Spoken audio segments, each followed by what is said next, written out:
Ah, perfecto, se ve bien. Magnífico. O sea, la imagen está bien.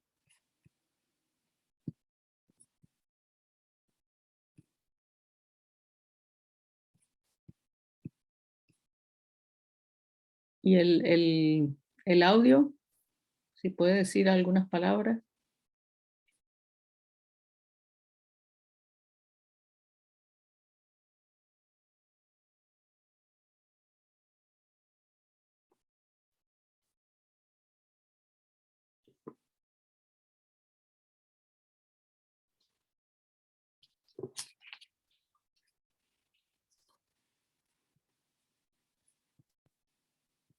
Mm.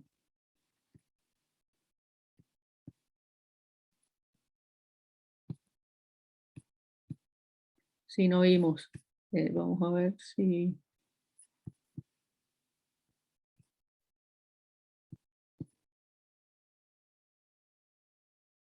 Mm.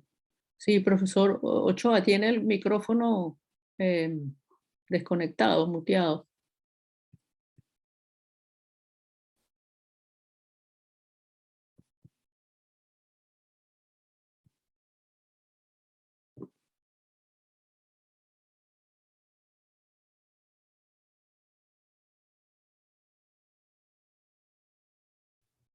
Él me había comentado esta mañana que tenían unos problemas ahí técnicos con el audio.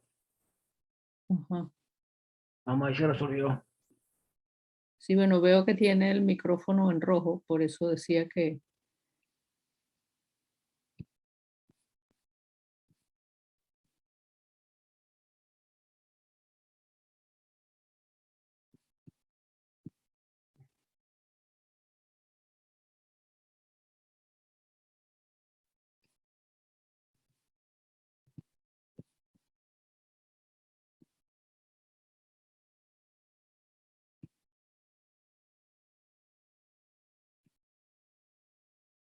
Ahora sí está abierto el micrófono.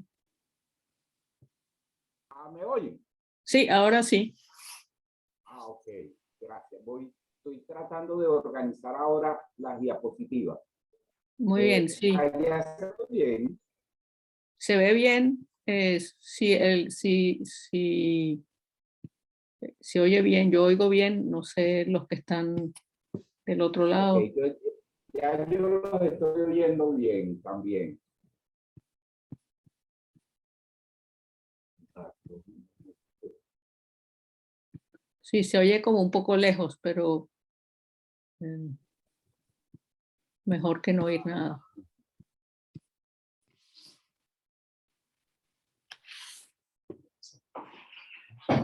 Entonces, sí, si puede regresar a la página de inicio de la presentación. Estoy tratando. Pues, Sí, ya, ese es un problema con el PPT que a veces se pone muy lento, ¿no? estoy tratando, pero ¿qué va? Se me quedó como colgada. Sí, de repente si sale de la pantalla completa. Ya, un momento, salir.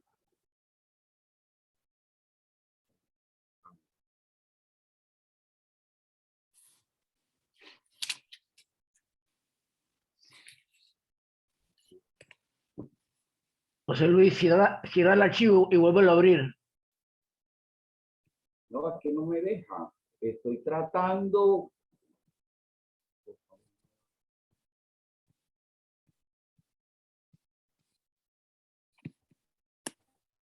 Ok, ahora sí creo que sí. ¿Se ve allá bien? Ajá. Ah, ok. Entonces, bueno, tengan todos unos buenos días. Esta es, en esta modalidad es la primera vez que me enfrento, ¿no? Ya yo he probado Zoom, pero como oyente, más no en esta modalidad. Bueno, la clase de hoy, Sí, un segundo, ya lo vamos a presentar. ok. Sí, un momento, ya está todo bajo, tiene ya todo bajo control. esta es la parte de compartir pantalla. Sí, está perfecto. Bueno, ahora se ve bien la pantalla, lo oímos bien. Bueno, entonces esta clase de hoy del curso de física del estado sólido la va a presentar el profesor José Luis Ochoa. Él es investigador del IBIC, es jefe del Centro de Ingeniería de Materiales y Nanotecnología en el IBIC y también coordinador del Laboratorio de Medidas Eléctricas en Materiales en el IBIC. Es profesor de posgrado en el IBIC y en la Universidad Simón Bolívar. Y sus actividades de investigación son en el área de física de nuevos materiales. Y bueno, estamos muy agradecidos al profesor Ochoa por haber aceptado dar esta clase en la escuela. José Fermín, no sé si quieres decir algo más sobre el profesor. Bueno, imagínate, a Ochoa lo conozco yo desde que estaba pequeñito. Ochoa. Gran amigo y bueno, estuvimos juntos por ahí también, por el IBI. Yo agradezco a José Luis Ochoa por haber aceptado esta invitación. No es fácil en estas circunstancias conseguir personas que quieran participar de estas actividades. De verdad no es fácil. Pero bueno, aquí estamos con el profesor Ochoa. Adelante, José Luis, te escuchamos. Y gracias de nuevo. Gracias a ustedes. También les agradezco enormemente a la Escuela Venezolana de Física por darme esta oportunidad. Está adscrita a la Organización Física Sin Fronteras y también adscrito al Centro Internacional de Física Teórica. Bueno, como decían la profesora Ana María y el profesor José Fermín, hace por hoy título Propiedades Eléctricas de los Materiales, particularmente en el estado sólido.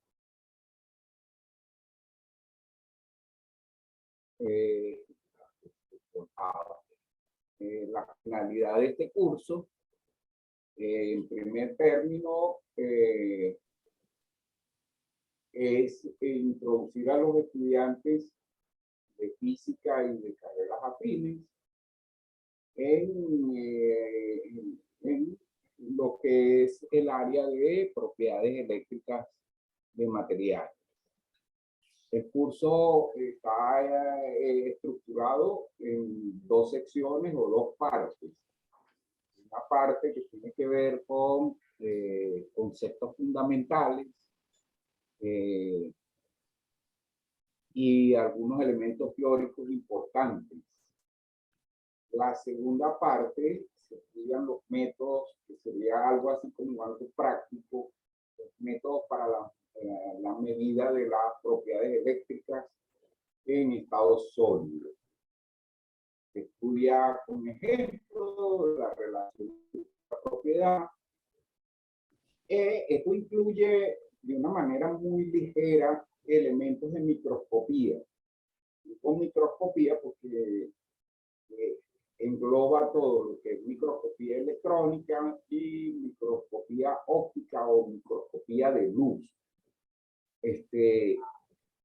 Y finalmente apunto una pequeña bibliografía, aunque yo no tendría inconveniente en que aquella persona que solicite más bibliografía relacionada con esta área, haga la solicitud. Yo encantado les puedo suministrar elementos bibliográficos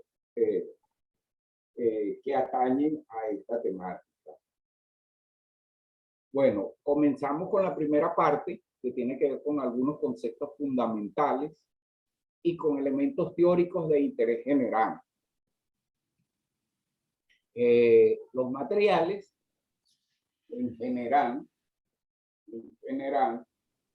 son objetos concretos. que han sido previamente intervenidos por el hombre. Es decir, cuando digo esto, por ejemplo, pongamos la bauxita. La bauxita no se puede considerar como un material, porque es un mineral. Después que ha sido procesada, sí se adquiere la categoría de material. Los materiales comprenden los gases, los líquidos y los sólidos. Aquí estudiaremos materiales sólidos, es decir, estado sólido, que tiene una conexión directa con la materia de la que se está tratando en estas actividades que desarrolla la Escuela Venezolana de Física. Al principio en la primera lámina, si se fijaron, están dos figuras la figura que está del lado izquierdo representa una foto de dos pajaritos que se están besando, y la figura en el extremo superior derecho representa un saludo de dos manos. ¿Ves? Entonces yo lo que quise representar con estas dos figuras, con estas dos imágenes, es la interacción que se produce. Entonces, cuando vamos al caso que nos compete, podemos observar que las fuerzas electromagnéticas son las responsables de mantener esta interacción, de producir la interacción y mantener, es decir, son las responsables en otra medida de que los átomos, los enlaces que conforman las moléculas, los enlaces de los mismos átomos que conforman las moléculas, mantengan esa conexión, esas fuerzas electromagnéticas. Entonces, el término electromagnético englobaría las dos secciones, es decir, la sección eléctrica y la sección magnética. Y eso es lo que contribuye o lo que fija de una manera definitiva la conformación de los sólidos. De los líquidos también, de los gases, pero como ya hablamos que vamos a tratar de estado sólido, entonces me hago esa acotación. Ahora tenemos lo siguiente: muchas de las propiedades de los materiales son de naturaleza electromagnética. Por ejemplo, la elasticidad de los sólidos, la tensión superficial de los líquidos, fuerza de un resorte, la fricción, etcétera, tienen su origen en la fuerza electromagnética entre los átomos. Si se fijan bien, están encomilladas dos palabras, la palabra propiedades y la palabra naturaleza. Por eso hablaba en un principio de algunos conceptos fundamentales que hay que tener claro. Podemos decir que entendemos por el término propiedad. Es una palabra muy usada, ¿no? Pero para nuestro caso, ¿qué es una propiedad? Será algo concomitante. Es decir, concomitante, ese es un término que emplean mucho en filosofía de la ciencia. Es decir, algo que acompaña al objeto, pero no es parte de él. Siempre lo va a acompañar, o sea, es cambiante. Algo que puede cambiar. De allí que utilicé ese término de que es posible que sea la propiedad como tal, algo concomitante, algo que puede cambiar. El otro término es ¿qué entendemos por naturaleza? Es un término que es mucho más generalizado y es un término polisemántico. Es decir, que tiene muchas connotaciones, muchas definiciones. Utilizamos a cada momento esa palabra, la naturaleza de de un objeto, la naturaleza de un árbol, la naturaleza de una persona, pero ¿qué es la naturaleza? Entonces, es un término muy polisemántico que a veces cuesta. Entonces, viene la interrogante, ¿será la esencia?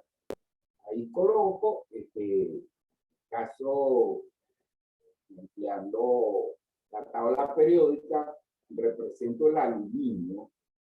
El aluminio tiene un peso atómico de 26.98, casi 27, ¿verdad? Pero es el aluminio y su número atómico es 13. Es el aluminio que posee, solo el aluminio es el que posee eso. Él tiene una temperatura de fusión alrededor de los 660 grados y una densidad de 2,7, pero es solo el aluminio. Es decir, yo pudiera decir, por ejemplo, si me preguntan qué es el oro, yo pudiera decir, bueno, el elemento que tiene el número 78 de la tabla periódica. Y es entendible. Entonces, de allí que sea su esencia, la esencia que solamente ese objeto la posee. Entonces, desde ese punto de vista, es que podemos emplear el término naturaleza. Ahora, hacemos esta pregunta. ¿Se podría hablar de materiales con naturaleza eléctrica y de materiales con naturaleza no eléctrica? Cabe un interrogante, ¿verdad? Y desde el punto de vista semántico, pareciera que no cuadra muy bien. Entonces, hablamos de materiales conductores y de materiales aislantes. Pero no desde el punto de vista de su naturaleza, sino como una propiedad que ellos presentan. Es decir, distinguimos aquellos materiales que presentan una buena, conducen de buena manera la electricidad o el flujo de cargas eléctricas que los atraviesa, y de aquellos materiales que prácticamente no conducen la electricidad. Hay esa distinción. Ahí aparece resaltada la palabra cargas. Podemos hablar ahora de la naturaleza eléctrica de los materiales. Fíjense que aquí estoy universalizando. Digo de los materiales, porque todos los materiales tienen una naturaleza eléctrica. Todos. Es universal ya ahí. Eso nos da una idea de lo que es el término naturaleza. Entonces, podemos hablar ahora de la propiedad conductora de algunos materiales. Podemos hablar ahora de la propiedad no conductora de algunos materiales.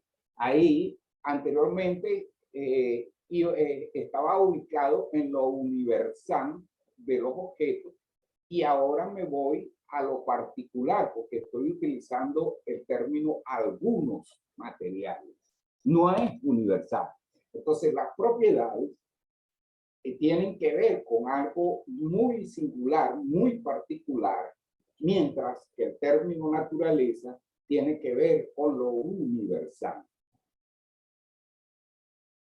Ahora con la palabra carga. ¿Qué entendemos por el término carga? También es semántico, es polisemántico, perdón. En la figura que se muestra está la imagen de un niño que carga a su hermano. Él dice, no es pesado, es mi hermano, no es una carga, es una honra. ¿Me entienden el término carga ahora? Mientras que en la figura que está en la parte derecha, se ven unos caballos, un burrito cargando una carreta que lleva unos objetos y el caballo también cargando una carreta, arreado por una persona, cargando también objetos. Y abajo se ven unos vehículos que llevan una carga, unos objetos. Entonces, eso nos da una idea de que es una carga, pero cuando se contrapone con la figura del niño, porque para él no es una carga, es una honra. Entonces, ¿desde qué punto de vista vamos a hablar? Si hablamos desde un punto de vista técnico, entendemos la carga como objetos que tienen una masa determinada, un peso determinado. Ok. Ahora, si entendemos el término a carga eléctrica, ¿qué entendemos por carga eléctrica? Ahí se representa en la figura unos relámpagos que nos da a entender que ese fenómeno atmosférico evidencia la gran cantidad de carga eléctrica que se almacena o que en los objetos que nos rodean.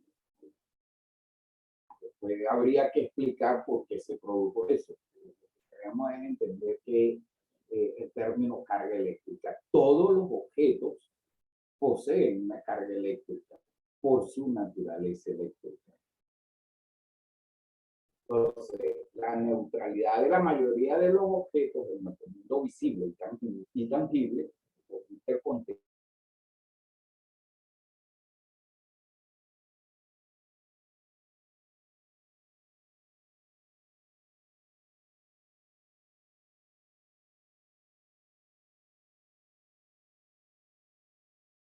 Y se fue el audio.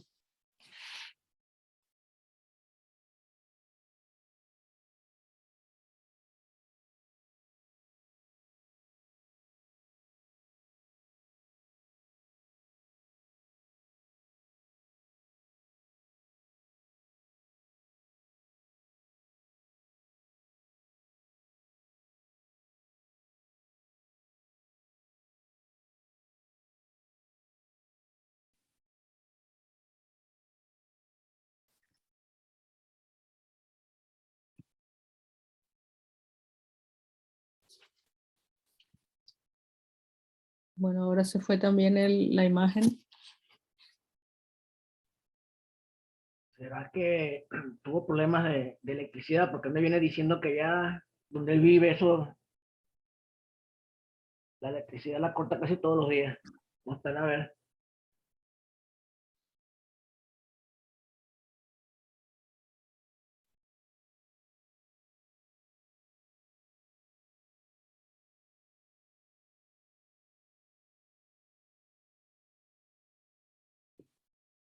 Mm.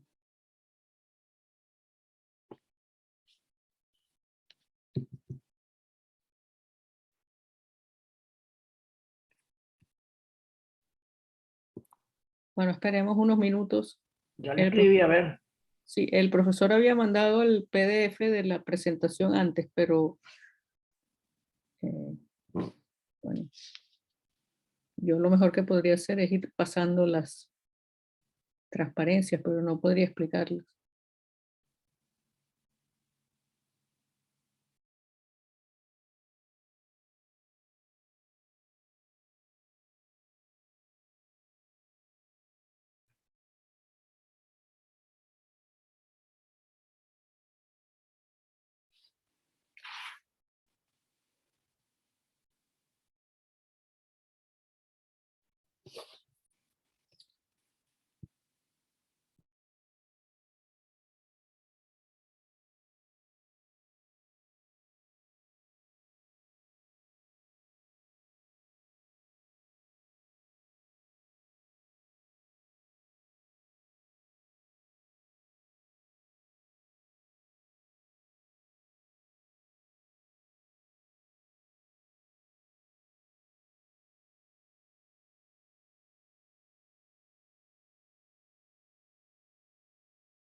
Ah, ok.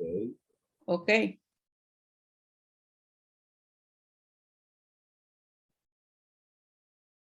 Yo las puedo ir pasando. Ok, ok.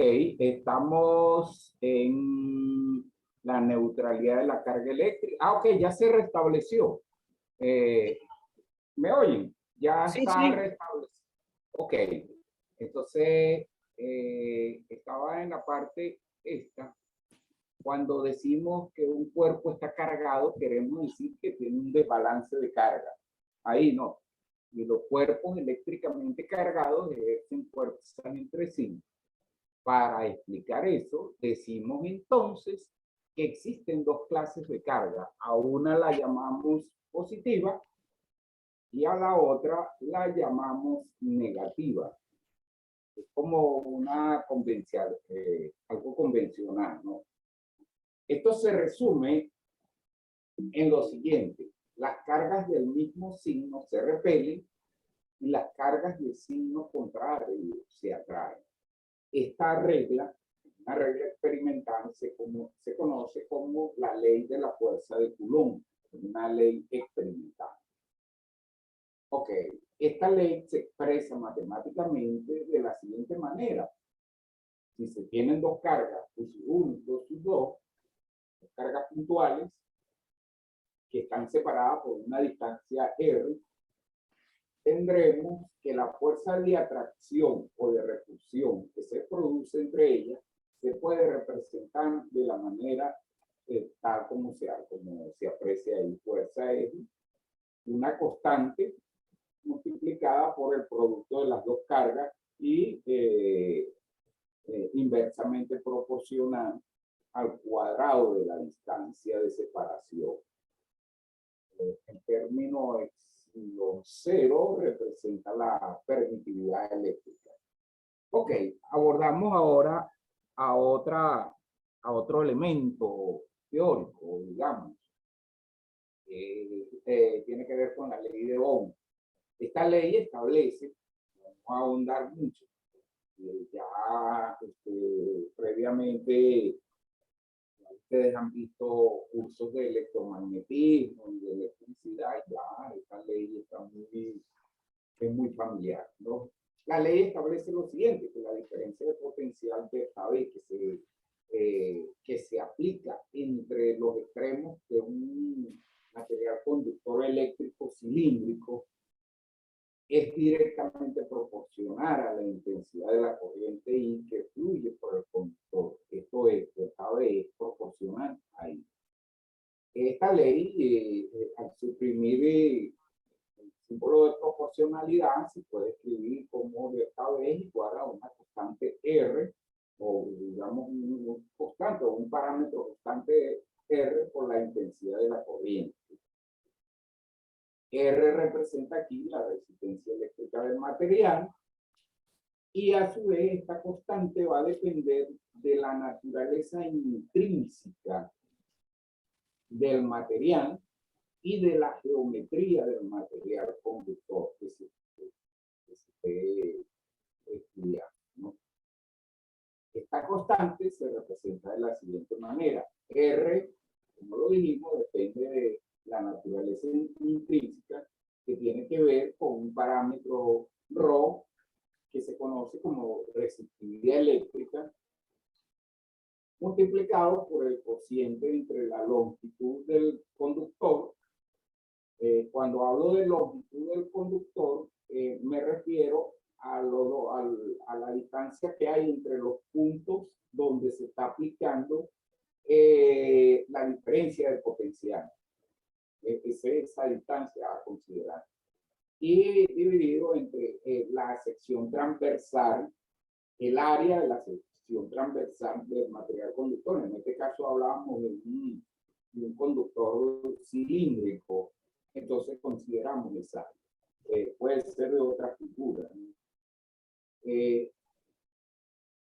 En términos de la densidad de corriente, se pudiera, la ley de Ohm se expresa de la siguiente manera: J, que es la densidad de corriente, va a ser igual al producto de sigma que es la conductividad eléctrica, que viene a ser el recíproco de la resistividad eléctrica, multiplicado por el campo eléctrico E.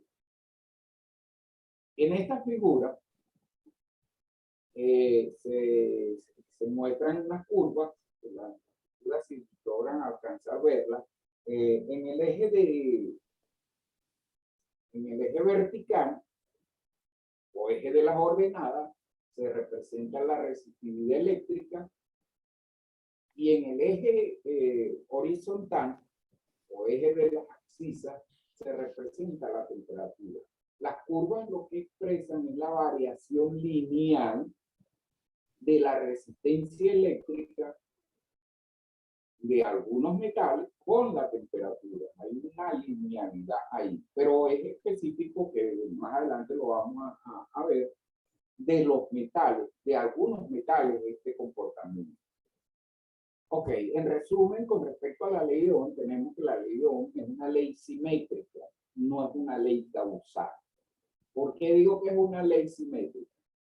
Porque en el enunciado se me dice que al aplicar una diferencia de potencial entre los extremos, se va a generar una corriente.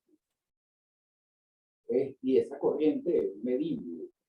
Ambos parámetros se pueden medir, tanto la diferencia de potencial como la intensidad de la corriente. Pero, ¿qué ocurre? Que si aplicamos una corriente de un valor determinado de magnitud, digamos, 1 ampere, 2 amperes, y podemos medir también la diferencia de potencial. De allí de que se hable de que es una ley simétrica, no es una ley causal. Causal no es que está evolucionando en el tiempo. El factor tiempo ahí es importante. Esta ley tiene una validez aproximada para un gran número de materiales conductores comunes. Una validez aproximada. Hay que tener en cuenta eso. Los materiales para los cuales la ley es válida se llaman medios lineales o medios ópticos. Es decir, solo los metales y sus aleaciones son realmente ópticos. Más adelante vamos a ver otro tipo de material y otros parámetros que se emplea cuando se presenta, cuando se rompe esta linealidad.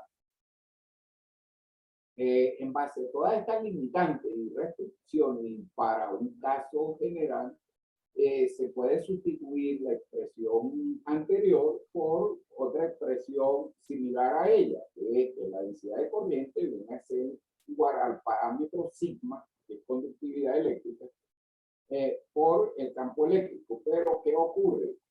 Que con la expresión anterior estábamos suponiendo que el material presenta una conductividad constante, fija.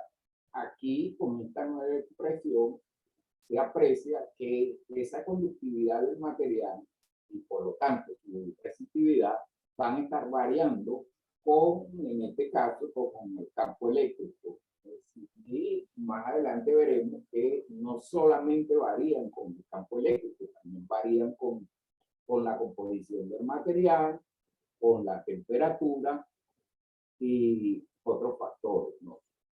Ok, un repaso a las ecuaciones de Maxwell, que ya de entrada ya las hemos estado incluyendo ya, pero de una manera intrínseca, oculta. Las ecuaciones de Maxwell se emplean en el estudio de las propiedades eléctricas y magnéticas de los materiales y de los nuevos materiales. Las ecuaciones de Maxwell son un conjunto de 4 ecuaciones. Cada una de estas ecuaciones representa una generalización matemática de alguna observación experimental. Las ecuaciones de Maxwell se aplican en casi todas las situaciones macroscópicas. Cuando ya entramos en el mundo microscópico, tenemos que hacer otro tipo de consideración. Bueno, aquí se representan las 4 ecuaciones de Maxwell que nos dicen que la divergencia del campo eléctrico viene siendo igual a la densidad de carga. Este Rho no hay que confundirlo con el Rho para la resistividad. Aquí se refiere a la densidad de carga dividido por el epsilon cero, que es la permitividad eléctrica. Esta forma de expresar estas ecuaciones va a depender también del sistema de unidades en que se esté trabajando. En este caso, se expresan de esta manera, considerando el sistema internacional de medidas, como sistema MKS. La ecuación que está numerada con el 2, lo que me dice que la divergencia de B, en este caso es campo magnético, perdón, es igual a C. La tercera ecuación nos dice que el rotor del campo eléctrico viene siendo igual a menos la derivada parcial del campo magnético o la variación parcial del campo magnético en el tiempo. Y finalmente, el rotor del campo magnético viene siendo igual a la suma de la densidad de corriente por la variación del campo eléctrico en el tiempo.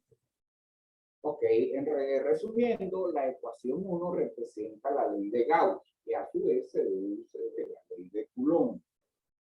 La ecuación 2 representa el hecho de que los polos magnéticos simples o polos aislados, conocidos también como monopolos magnéticos, nunca se han observado. Aquí es en algunos textos uno consigue términos no existen. Me parece que es como muy contundente. Yo creo que para mí no es preferible utilizar esta tecnología de que nunca se han observado. Eso no, eso involucra la posibilidad de que pueda existir. La ecuación 3 representa la ley de inducción electromagnética de Faraday y la ecuación 4 representa la extensión de la ley de Ampero, la ley de la corriente. Ok, entramos a otros elementos teóricos, los conductores y los aislantes. Entonces, según el comportamiento eléctrico, los materiales se clasifican en dos grandes categorías: materiales conductores de la electricidad y los materiales aislantes o dieléctricos. Los conductores son sustancias como los metales que contienen un gran número de portadores de carga libre, es decir, electrones de conducción. En teoría de bandas ya se comienza a diferenciar más esta terminología. Son los electrones de conducción y los electrones de valencia. Los electrones de conducción son los más externos, los que tienen más posibilidad de moverse, mientras que los electrones de valencia son los que están más fijados al núcleo, interactúan más con el núcleo atómico. De allí que se les dificulte un poco más desplazarse. Estos electrones, en el caso de los electrones de conducción, llevan la corriente cuando se mantiene un campo eléctrico en el material conductor. En el caso de los aislantes o dieléctricos, vienen a ser sustancias en las que todas las partículas cargadas, tanto electrones como iones positivos pesados, es decir, en el caso del átomo, los núcleos, están ligados muy fuertemente a moléculas constituyentes. De aquí de que se utilice ese término de materiales aislantes o eléctricos. La capacidad que tienen los electrones de conducción de moverse está extremadamente restringida. Aparte de los materiales conductores y los materiales aislantes, algunos materiales presentan propiedades eléctricas intermedias entre estos dos grandes grupos, los conductores y los eléctricos. Este tipo de materiales lo constituyen los semiconductores y los electrolitos.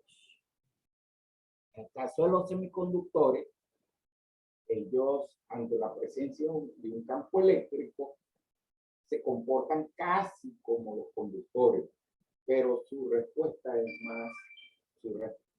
tránsito es más lenta. Y aquí el término de semiconductor. La conducción puede realizarse por portadores de carga positiva o huecos, también se le conoce, los famosos semiconductores tipo P, porque la conducción es por huecos. Huecos en el sentido de que escapó un electrón y el átomo quedó cargado o eléctricamente cargado de una manera positiva. O por portadores de carga negativa o electrones de conducción, y estos tipos de material se les conoce como semiconductores tipo N. Cuando se unen dos materiales, uno tipo N y uno tipo P, lo que estamos en presencia de lo que popularmente se conoce como un diodo. Si hay una unión tipo galletas o tipo sándwich, perdón, material tipo P, uno tipo N y otro tipo P, estaríamos en presencia de un transistor, o de otra manera, tipo N, tipo P, tipo N. Sería ya un transistor. Okay. Para el caso de los electrolitos, la corriente es conducida tanto por iones positivos como por iones negativos. La conducción por un tipo de ion siempre predomina. Este es el caso de las pilas eléctricas. Ok, ya arribamos ya a la segunda parte de este seminario, de esta clase, de este curso, perdón. Esta segunda parte tiene que ver con la medida, que decía al principio, algo ya más práctico. La medida, el análisis, la interpretación, empleando algunos elementos auxiliares para la interpretación. Cuando me refiero a elementos auxiliares, puedo referirme a otro tipo de propiedades que se midan, propiedades, digamos, magnéticas, propiedades ópticas, propiedades ultrasónicas, propiedades estructurales, y que van a complementar el análisis y la interpretación del trabajo que se esté realizando. Ok, entonces tenemos, por un lado, la figura nos muestra iceberg, y vemos que la parte superior de la fotografía, si hacemos la analogía, es la información que conocemos, mientras que la parte interior, que es bastante voluminosa, es la información que tenemos por conocer, en el caso de estudio de propiedades eléctricas. Tenemos un amplio y profundo campo de trabajo. Esta segunda parte aborda el tema de la medida de las propiedades eléctricas de los materiales sólidos. Aquí voy a hacer hincapié de que considera la medida de la resistividad eléctrica y la medida de la impedancia eléctrica completa. Porque estamos midiendo estado sólido, ¿verdad? Entonces podemos medir metales, pero también podemos medir materiales no metálicos. Entonces, generalmente cuando trabajamos con materiales metálicos, empleamos para más facilidad y sensitividad la técnica de medida de la resistividad eléctrica, mientras que cuando trabajamos con materiales no metálicos, materiales generalmente aislantes como la cerámica, las pastas cementantes, es preferible utilizar la impedancia eléctrica. Además, nos brinda la posibilidad de que con la impedancia eléctrica, como es compleja, como es un número complejo, podemos conocer la parte imaginaria que nos brinda mucha información y la parte real que también nos brinda mucha información.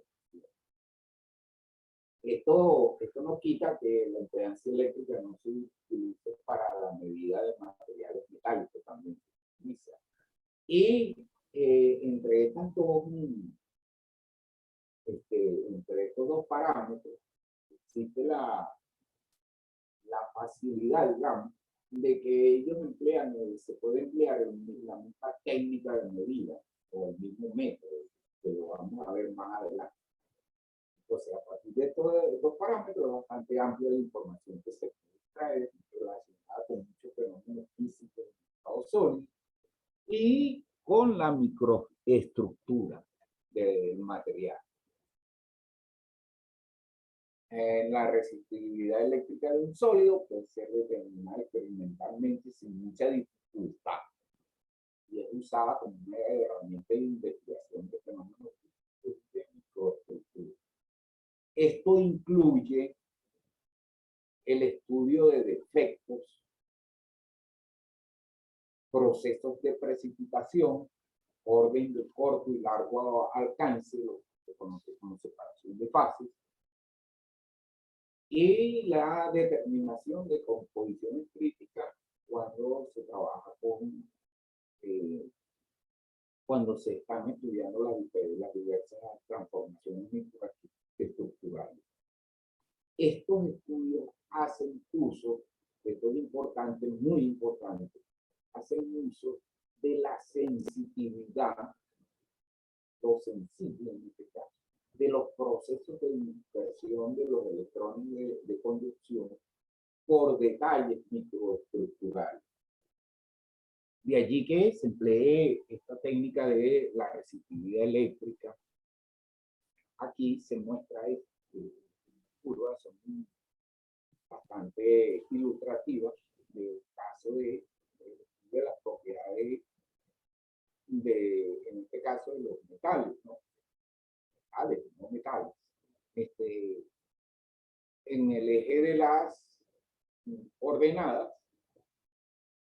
se representan las propiedades de los metales, en este caso puede ser la resistividad eléctrica como una propiedad eléctrica, el esfuerzo de fluencia como una propiedad mecánica y la fuerza coercitiva como una propiedad magnética. En el eje de las abscisas, eje horizontal, se grafica el tamaño de las partículas u obstáculos que se pueden resolver. Entonces, se aprecian tres curvas en el gráfico y observamos que la curva de resistividad eléctrica es la curva que permite apreciar obstáculos o partículas de menor tamaño. Las unidades de medida están en el orden de los nanómetros. Es decir, podemos detectar partículas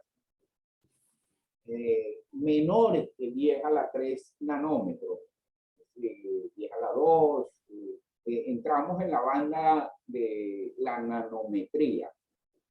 Sí, cuando hablamos de materiales nanométricos, estamos hablando de están en el orden de 1 nanómetro a 100 nanómetros, ¿verdad? Mientras que cuando trabajamos con propiedades mecánicas, 10 a la menos 3 nanómetros. Mientras que cuando trabajamos con propiedades mecánicas, como el esfuerzo de fluencia o propiedades magnéticas, estamos detectando partículas de 10 a 100 nanómetros. Es decir, mientras que con la curva de resistividad vamos a detectar partículas en el orden de 10 a la menos 3 nanómetros, el orden atómico. Ok, entonces arribamos a la otra parte de cómo hacer la medida, cómo se mide la resistividad eléctrica o la impedancia eléctrica. hay un método muy conocido que se llama el método de los 4 contactos eléctricos. Es un método bastante sencillo de aplicación y consiste en posicionar geométricamente 4 contactos conductores y puntuales, electrodos en este caso, sobre la superficie limpia, plana y pulida del material a estudiar. La geometría de la muestra contacto, comúnmente adoptada y empleada, consiste en un alineamiento direccionado de los 4 contactos. Puede estar de otra forma, pero siempre mantener una geometría específica y equidistante uno respecto al otro, como lo veremos en una figura. Entre los 2 contactos externos se hace pasar una corriente eléctrica y continua, corriente eléctrica continua. Esto es para el caso cuando se trabaja con la medida de la resistividad eléctrica. O la corriente puede ser una corriente alternante en el tiempo, cuando se trabaja con impedancia. Generalmente es de baja intensidad la corriente. La elección de la magnitud de la intensidad de la corriente va a depender de la naturaleza eléctrica que presenta el material. Pongamos, si yo voy a trabajar, si una persona va a trabajar con, pongamos, un metal, con cobre, es lo recomendable es que mida la resistividad, porque el cobre es extremadamente conductor, muy buen conductor eléctrico. Entonces, lo preferible es elegir la técnica de la medida de la resistividad eléctrica y usar corrientes de muy baja magnitud. De muy baja magnitud porque va a medir un material que es extremadamente conductor. Ok, la corriente, ¿cuál es la función de la corriente en este caso? Ella va a actuar como agente excitante, es decir, el campo eléctrico que estamos aplicando, o perturbador, que crea un desequilibrio a nivel de la microestructura. Este desequilibrio se traduce en la generación de una diferencia de potencial en la muestra. Por eso hablábamos de la simetría de la ley de Ohm, que aquí estamos aplicando corriente y esta diferencia de potencial. Vamos a hacer el caso inverso también. Ok, paralelamente, entre los otros 2 puntos, que son 4 contactos que se colocan sobre la muestra, se va a medir esta diferencia de potencial de estado. La geometría y el espesor de la muestra que se estudia son muy importantes y guardan mucha relación con la precisión que se tenga de la medida. Generalmente los electrodos empleados consisten de alambres cilíndricos delgados con puntas afiladas, lo que asegura un buen contacto eléctrico y mecánico entre la muestra y el electrodo. Entonces se recomienda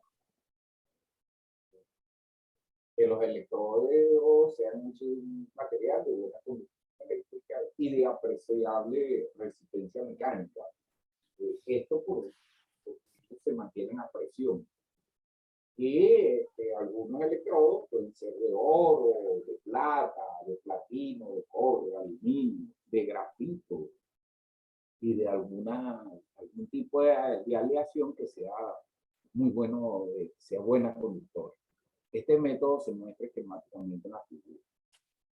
Y aquí hay bastante bibliografía con respecto a esto y pongo a disposición de la clase también. Al final, de todas maneras, yo doy unas referencias bibliográficas, pero hice para cortarla un poco, no incluí demasiado. Ok, aquí se aprecia de una manera esquemática la manera como se puede aquí tenemos en esta figura tenemos los 4 electrodos que están posicionados sobre la muestra. La muestra tiene un espesor tal y los electrodos están equidistantes, a la misma distancia tanto uno como el otro. En este caso, la forma geométrica es de un cuadrado, ¿no? Ok, a través de estos dos electrodos se inyecta una corriente. Se inyecta una corriente. Esa corriente va a generar una perturbación a nivel de la microestructura y esa perturbación se traduce en una diferencia de potencial que es la que se mide. ¿Ves? Y de allí se va a determinar el parámetro resistividad eléctrica. Aquí hay otra manera, en la figura de la derecha, hay otra manera de posicionar los electrodos. Pueden estar en línea recta, en este caso en la diagonal de este cuadrado. Entre los dos electrones externos se inyecta la corriente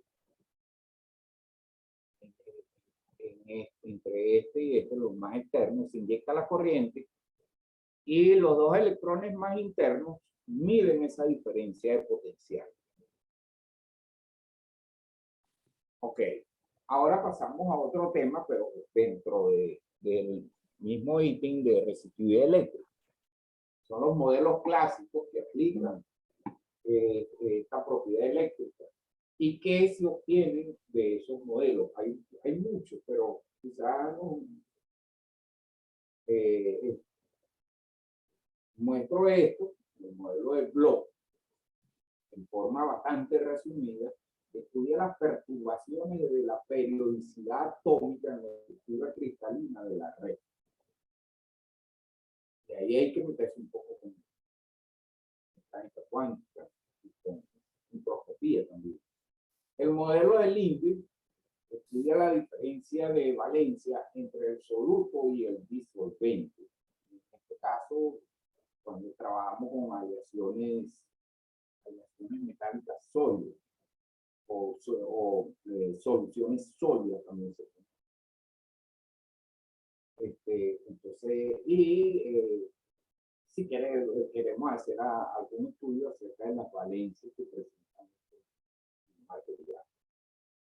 El modelo de Mackinson estudia los efectos de la temperatura y de la interacción de las impurezas en la solución sólida.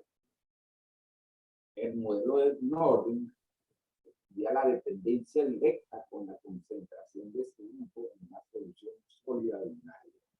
Muy bueno para el estudio de soluciones binarias. Ahora, otro tipo de modelos son modelos propuestos para los llamados materiales compuestos. En una de las láminas anteriores yo hablaba de los materiales y de los nuevos materiales. Finalmente a estos materiales compuestos se les llama o se les pone compuestos. Cuando se estudian los materiales compuestos es muy característico precisar este término, el término percolación, que proviene del latín percolare, que equivale a filtrar, a colar, a filtrar. El fenómeno de percolación, un ejemplo muy llamativo, es cuando estamos colando café. Cuando estamos haciendo café y utilizamos una coladora, una manguera, que le llaman también. Lo que está ocurriendo ahí, a través del tamiz de la telita, es una percolación, se está filtrando algo. En el caso de los materiales compuestos, se trabaja con esto. Los materiales compuestos son materiales reforzados con partículas o fibras, lo que le proporciona incremento del módulo elástico, la resistencia a la tracción y el incremento de la dureza. Eleva las propiedades o mejora las propiedades mecánicas de estos materiales. Entre los tipos de refuerzos que se emplean para la preparación de estos materiales están las fibras continuas, a base de carbono, de boro, de alumina o óxido de aluminio, y carburo de silicio. Están las fibras cortas, generalmente a base de alumina, de óxido de aluminio, carburo de silicio y nitrato de silicio, o nitruro de silicio, perdón. Y en el caso de partículas, cuando se emplean partículas para crear estos refuerzos, se utilizan óxidos como óxido de aluminio, óxido de silicio, óxido de titanio, óxido de circonia, óxido de magnesio. Se pueden utilizar carburos como carburo de silicio, carburo de titanio, carburo de boro, o boruros como boruro de titanio, nitruros también, y así dependiendo de lo que se desea obtener, el tipo de material que se desea obtener. Entonces, los modelos propuestos para materiales compuestos, los modelos de percolación, sirven, esta parte llama bastante la atención, sirven para explicar fenómenos físicos, no solamente dentro de la física del estado sólido, fíjense, sino fenómenos biológicos, fenómenos ambientales, fenómenos epidemiológicos, en este caso que estamos viviendo, en el caso del virus, en los cuales el desorden está presente. Es decir, en este caso, está el desorden. Hay un área de la física que estudia el desorden, el caos, física del caos. Y muy bien pudieran utilizarse, utilizan este tipo de modelos. Entre los más empleados, este tipo de modelos para estudiar los materiales compuestos, están los modelos de percolación estadísticos, los modelos de percolación termodinámicos, los modelos de percolación geométricos, los modelos de percolación estructural. Existe bibliografía disponible para este tipo de modelos. Ahora, uno se pregunta, bueno, ¿y cómo si yo mido la resistividad eléctrica, ¿y cómo voy a emplear este modelo? Bueno, ya va a depender de cómo utilice, habiendo obtenido ya el valor de la resistividad eléctrica, qué otro parámetro vas a determinar. Ya requiere otra clase. Ok. Ahora aquí, en esta curva bastante representativa de esta gráfica, se muestra la resistividad eléctrica o se estudia y el grado de pureza del material. En el gráfico tenemos que en el eje de las coordenadas se grafica la resistividad eléctrica con sus respectivas unidades microohmio por centímetro. Y en el eje de las abscisas o eje horizontal está la temperatura. No es más que la variación de la resistividad eléctrica con la temperatura. La curva A pertenece a un aluminio 7N, de pureza 7N. En el argot de la ciencia de los materiales, la metalurgia, se utiliza esta terminología. Cuando uno habla de un aluminio 7N o un acero 7N, pongamos, se está refiriendo a la pureza del material. En este caso, 7N significa que yo tengo 7 y N de 9, ¿no? Entonces tengo 7,9. 99,9999% de pureza. Así es pureza a aluminio absoluto. La curva B es otro aluminio que tiene una pureza de 99,995%. ¿Okay? Y su comportamiento es lineal con la temperatura. Mientras que la curva C se refiere a una aleación de aluminio, en este caso la aleación 60-61, que posee muchos constituyentes, aparte del aluminio como base, posee magnesio, silicio, manganeso y otros materiales. Entonces observamos que ya esa linealidad se pierde. Ya el hecho de que hay la presencia de otros constituyentes rompe la linealidad. ¿Ves? Se rompe la linealidad y estas perturbaciones que se aprecian ahí en la curva, estas protuberancias, no son más que efectos de precipitación por precipitación valga la redundancia, de precipitado o de fases, perdón, precipitación de fases, que son debidas a los constituyentes secundarios que posee la aleación. En esta figura, por eso hablaba de elementos auxiliares, muestran la curva de envejecimiento estático. Envejecimiento estático se refiere, esto es aluminio, estas son muestras de aluminio. Estas figuras no son más que imágenes de microscopía electrónica de transmisión con estas resoluciones, ¿no? Entonces, esto es un aluminio, la misma aleación de aluminio 60-61, que fueron sometidas a tratamientos térmicos. En este caso, esta se sometió a un tratamiento térmico de 85 grados centígrados por cierto tiempo, no menos de una hora, pongamos unos 10 minutos, y esto dio pie a que se formaran estos precipitados. Este otro aluminio, que es el mismo, la misma aleación, se sometió a un tratamiento térmico de 120 grados centígrados, también en el mismo tiempo, unos 10 minutos, 5 minutos, y a 175. La comparación se va haciendo con la evolución de la curva. Esta curva que está acá es esta misma. Es esta misma curva. ¿Ves? Entonces, se hace una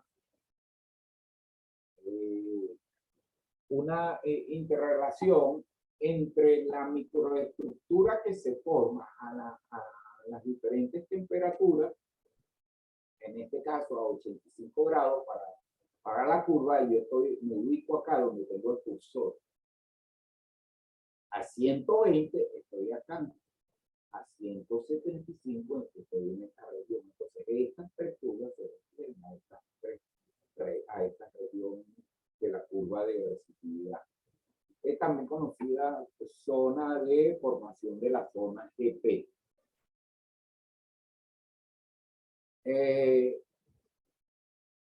Imágenes de transmisión en campo claro del experimento de envejecimiento estático o ex situ, es decir, fuera. Se hizo primero el tratamiento térmico y luego se observó un microscopio electrónico de transmisión. Y se hace la correlación con la resistividad eléctrica. Aquí obtenemos la misma curva con otras imágenes a otras temperaturas de tratamientos térmicos, 200, 250 y 300 grados centígrados. Ya estamos en esta otra región. Y vamos observando el tamaño de los precipitados que se van formando a esas temperaturas o que van evolucionando. Aquí tenemos otra imagen en esta región donde tenemos la conformación ya de otras fases, y tanto la geometría como el tamaño de los precipitados ha variado. Aquí vemos como bastoncitos cilíndricos y una bastante simétrico. Y aquí ya comienza como a romperse a esta temperatura de 475 grados centígrados, comienzan a romperse esos precipitados de esa fase. Y aquí hay como comienzan a disolverse, porque ya esta temperatura mucho más alta, 575 grados centígrados. Aquí, a raíz de estas curvas, todas estas curvas,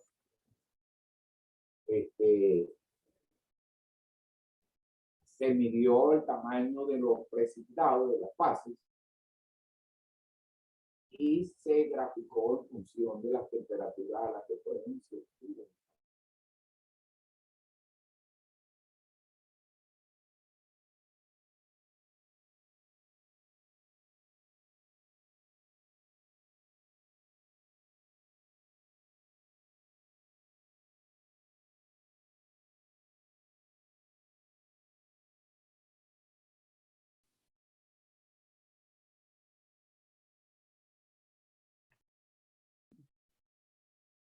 Parece que de nuevo perdió la conexión.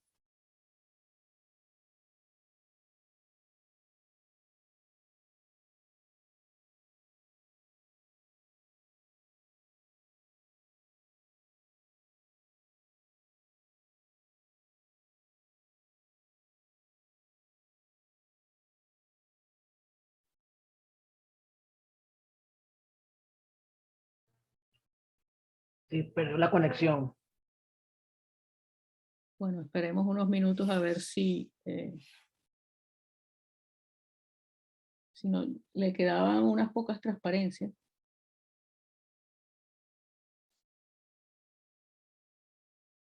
Fermín, ¿tú puedes explicar esto?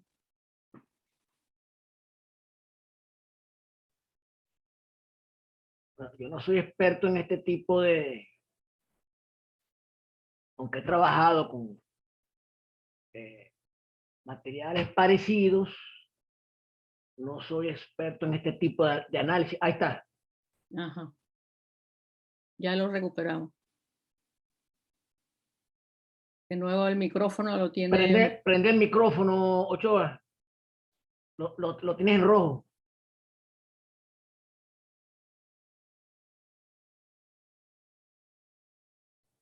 Ahora, Ahora Sí. sí. ok, continúo entonces.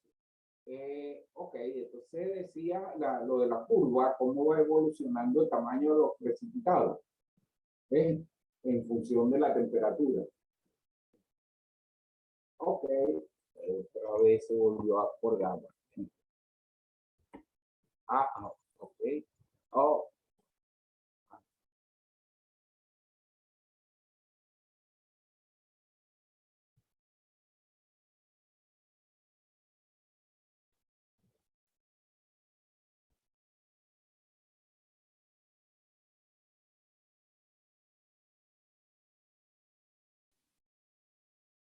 Sí, ok. es esa la transparencia que quiere ver. No, se me pasó. Ya. Ok, ya. Ok, ahora sí. Ok, ahora acá muestro de una manera bastante resumida dos ejemplos de la medida de la impedancia eléctrica.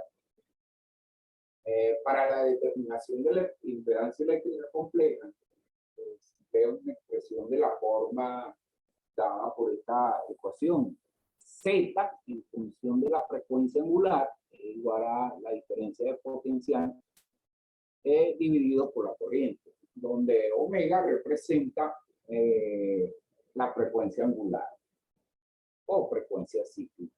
En este caso, de esta figura, tenemos la medida en el eje de la figura del lado izquierdo, tenemos del gráfico, en el eje de las ordenadas, se grafica la impedancia eléctrica compleja. Y en el eje de las abscisas o eje horizontal, la frecuencia angular. En este caso, la medida es en función del tiempo, ¿no? Y la curva representa a un aluminio de pureza 99.99%, de 4N, ¿no? Y vemos este comportamiento que tiene la curva de la impedancia. Esto ocurre porque ya se ha hecho, y yo lo he hecho, para todos los metales el comportamiento de la curva es así, de la curva de la impedancia, para todos los metales. De aquí se puede extraer mucha información, como lo dije anteriormente. Es decir, de acá se extrae la parte real y la parte imaginaria, que nos brinda bastante información. Del lado derecho tenemos también la medida de la impedancia eléctrica en función de la frecuencia, pero ya no es un metal, es un material no metálico. En este caso es una pasta cimentante. Este es un trabajo que realizamos en el laboratorio, en el IBI, de cemento con escoria. En este caso, escoria de aluminio que se trajo de Alcázar, de Alcázar. Y preparamos elementos, muestras de este tipo de pasta cementante a base de cemento y escoria para preparar las mezclas y agregar. Entonces, el comportamiento para el caso de materiales no conductores es de esta forma. Porque también hicimos medidas, lástima que no muestra, me hubiese gustado mostrar esas imágenes. Para el hueso, hicimos unos trabajos con hueso y como el hueso es bueno, ya no se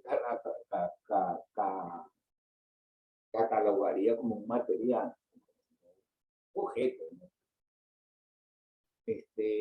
Hueso, en el caso de hueso de res, y la curva de impedancia es muy similar a esta. Entonces, esto es como una ley general que la impedancia eléctrica para un material metálico tiene este tipo de comportamiento y la impedancia eléctrica de un material no metálico tiene este comportamiento. Bueno, ya arribamos a la otra parte, que es la bibliografía. Y aquí yo apunté un libro que es por todo conocido, el Rey Milford, en los fundamentos de la teoría electromagnética.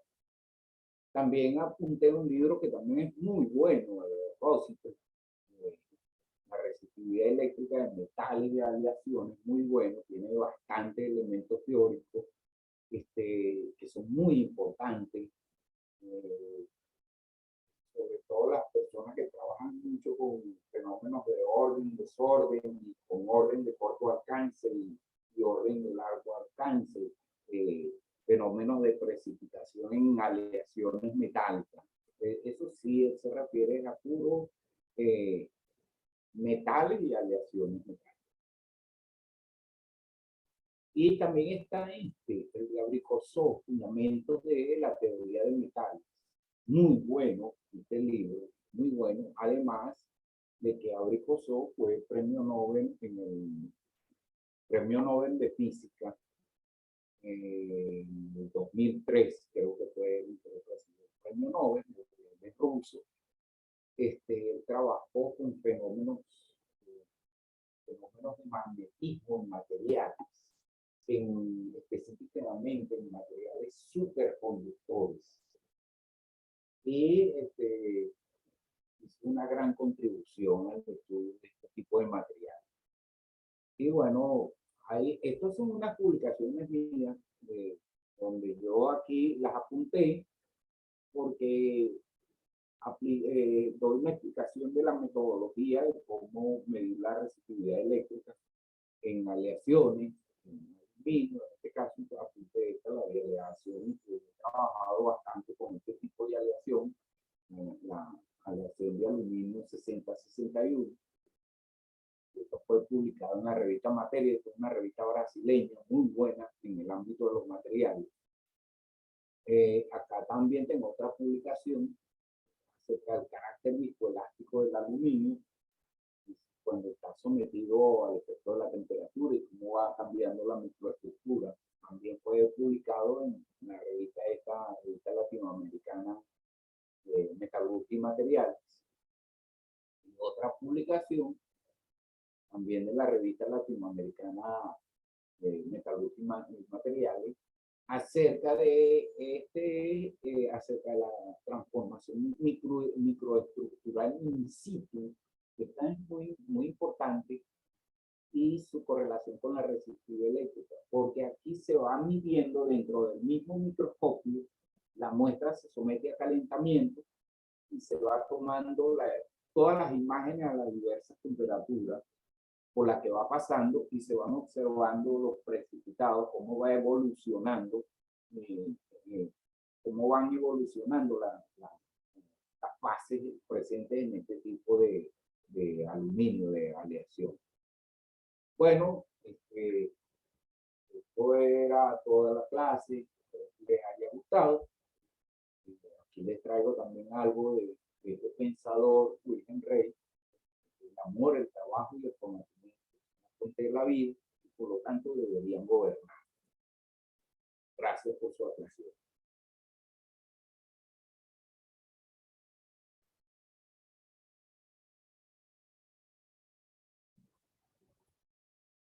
¿Aló?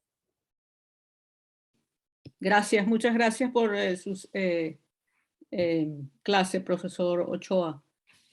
No sé si hay alguna pregunta de la audiencia.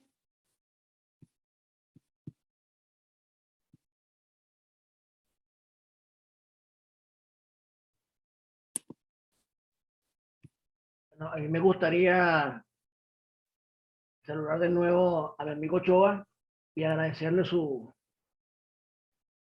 inclusive su interés en participar aquí con nosotros en esta actividad. ¿Me escucha, Ochoa? Sí, perfecto. Yo tengo dos preguntas, más que todo inquietudes. Yo nunca trabajé con metales, más que todo con semiconductores y otras cosas. Me llama la atención el aluminio. ¿Cómo tienen un aluminio grado 7N? Porque ni siquiera el silicio para grado electrónico llega a esa pureza. ¿Cuál es el procedimiento para obtener ese tipo de pureza?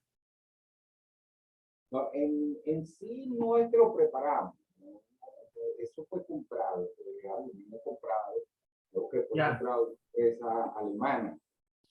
Ellos preparan ese grado de pureza. Eso se estaba haciendo como para tenerlo como un material de referencia en las medidas que se hicieron. Creo que por el laboratorio no debe quedar algo, pero a ese grado de pureza podemos imaginar el costo económico que sale, pero sí existe. Sí, me llamó la atención porque es que ni siquiera el silicio que se fabrica para celdas solares o chips tiene tanta pureza, imagínate. Me llamó la atención poderosamente. Si recuerdas al doctor Cho, ese aluminio lo adquirió el doctor Cho. Claro que me acuerdo de Cho. En vida. Y después yo utilicé ese aluminio para tomar unas medidas. Pero sí, sí supe que ese aluminio se trajo de Alemania. La empresa que lo fabrica. Claro, no son aluminios comerciales, son aluminios específicamente para trabajos de laboratorio. Porque obtener ese grado de pureza no es fácil. Yo sé que no es fácil. Esto me llamó la atención. La otra inquietud es la curva de impedancia del cemento con agua. No sé si se puede poner allí. No, creo que está más adelante, ¿no? No, al final. Al final, sí. Ajá.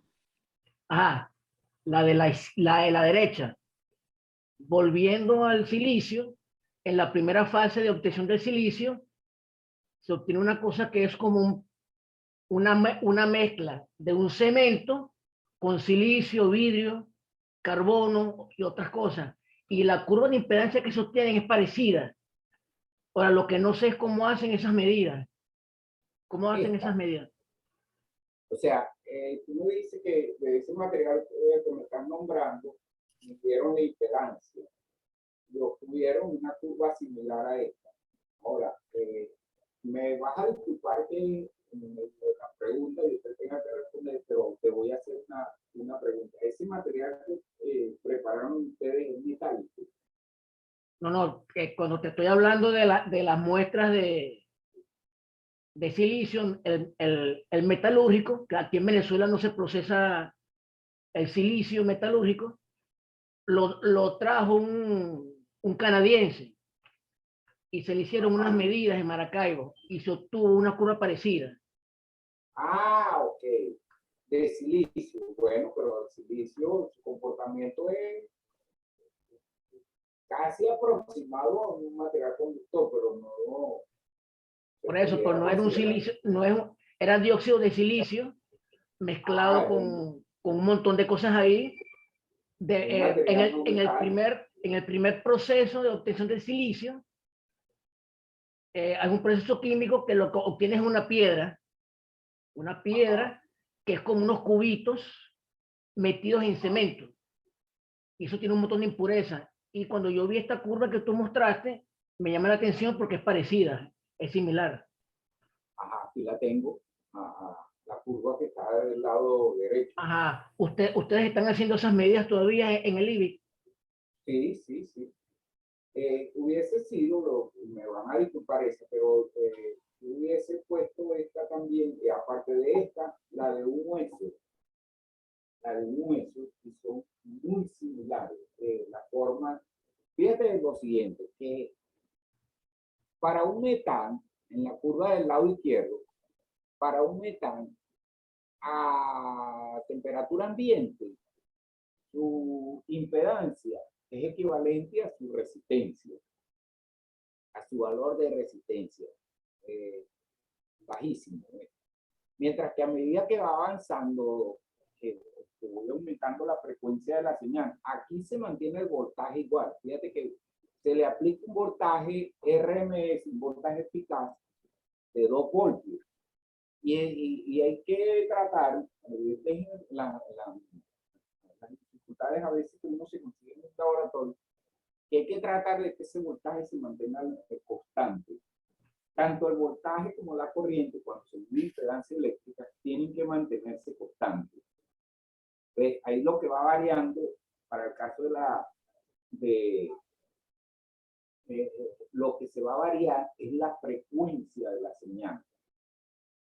Entonces, para el caso de los metales, yo muestro esta curva de un aluminio que tiene esta pureza, 99.99%. Y la curva del cobre y la curva de una aleación de aluminio o de un bronce es similar a esta. Similar.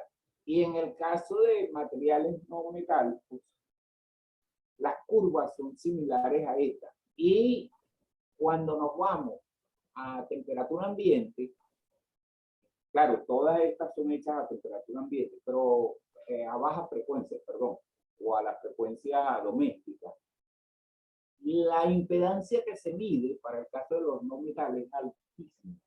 Y ella comienza, primero cumple un periodo de estabilidad que se mantiene casi el mismo valor de impedancia durante un intervalo de frecuencia determinado. Y luego, a alta frecuencia, ella comienza, baja drásticamente. Este comportamiento se observa tanto en los cementos, como en la cerámica, como en huesos de animales en este caso, que tienen este mismo comportamiento, porque son materiales no metálicos, ¿no? Pero en el caso de los metales es este. Ahora, sí, cuando habría que hacer otra clase, ¿no? Para ahondar en esta parte, pues, cómo deducimos la parte real de estas curvas y la parte compleja, cómo son los comportamientos. Porque la parte real de la impedancia viene siendo la resistencia eléctrica, ¿no? Mientras que la parte compleja, si recuerdan el recuento de los números complejos, la parte compleja representa lo que se llama la reactancia del material ante un estímulo. Esto nos brinda mucha información. ¿Ves? Pero en general, los comportamientos para los no metales materiales no metálicos es este. Claro, aquí la magnitud de la impedancia va cambiando dependiendo del tipo de material, mientras que para los materiales metálicos es importante.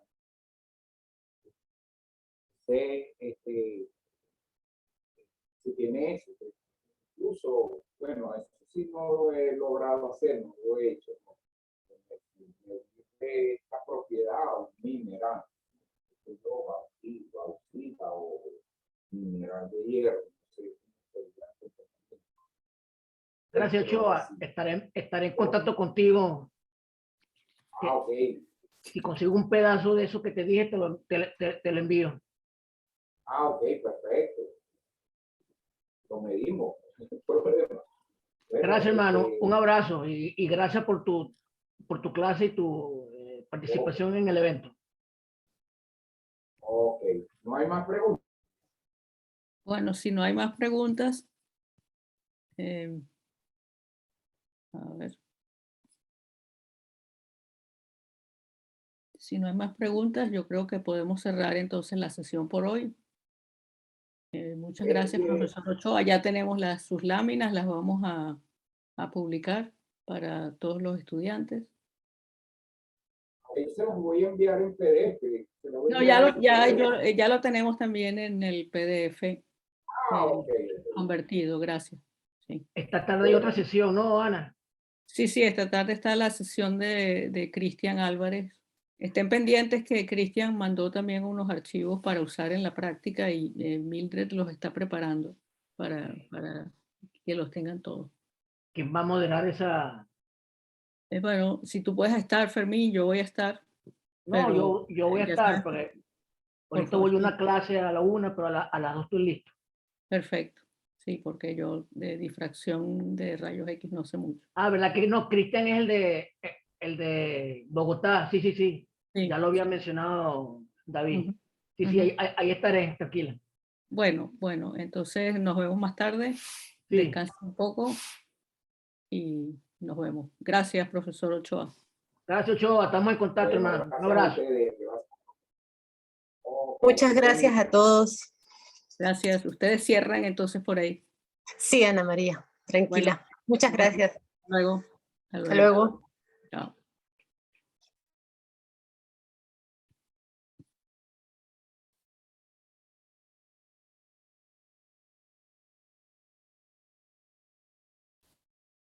Oye,